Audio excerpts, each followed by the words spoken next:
Hi guys, তো আজকে হচ্ছে কলেজ যাব, কারণ আজকে আমার ইন্টারনাল আছে, কলেজের এক্সাম আছে। ওই জন্য সকাল সকাল বেরিয়ে গেছি দোকান থেকে এসেছি। এখন ওই 10:30টার মতন বাজে। এদিকে আমার 11টা বেরানোর কথা। ঝপঝপ করে তরকারিটাকে গরম করে নিয়েছি, দুটো ভাত খেয়ে নেবো। কালকে রাতে মাংস করেছিলাম ওটা, আর বিবর্ষ বাজেভাবে ভাত খাচ্ছিলাম, বিশ্বাস করো। ক্যামেরাটা আমি অফ করে দিয়েছি, মানে লোকে ভাবে আমি রাক্ষস হয়ে গেছি। কারণ কি, আমার এত দেরি হয়ে গেছে, আমি কোনো রকমের ভাত ঠুসছিলাম।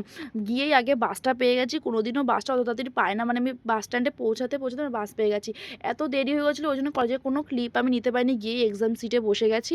তো আসার পথে এত মাথা ব্যথা করছিলো বলার বাইরে। আমার না খুব রেয়ার মাথা ব্যথা করে, জানি না আজকে কেন এত মাথা ব্যথা করছে, যেহেতু খুব তাড়াহুড়ো মনে আমি করেছি ওই কারণে। তো 3টে মতন বেজে গেছে। আস্তে আস্তে বাড়িতে এসে আগে দুটো ভাত বসিয়ে দিয়েছি, খিদেও পেয়েছিল।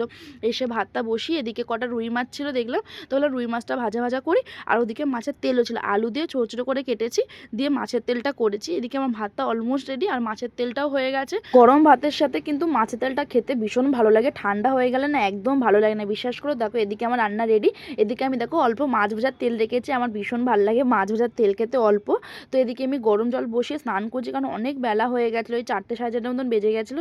গরম গরম ভাত নিয়েছি, মাছের তেল, মাছ ভাজা, একটা কাঁচা লঙ্কা, মাছ ভাজার একটু তেল, দারুণ লেগেছিল খেতে, বিশ্বাস করো। টাটা, দেখা হচ্ছে নেক্সট ভিডিওতে।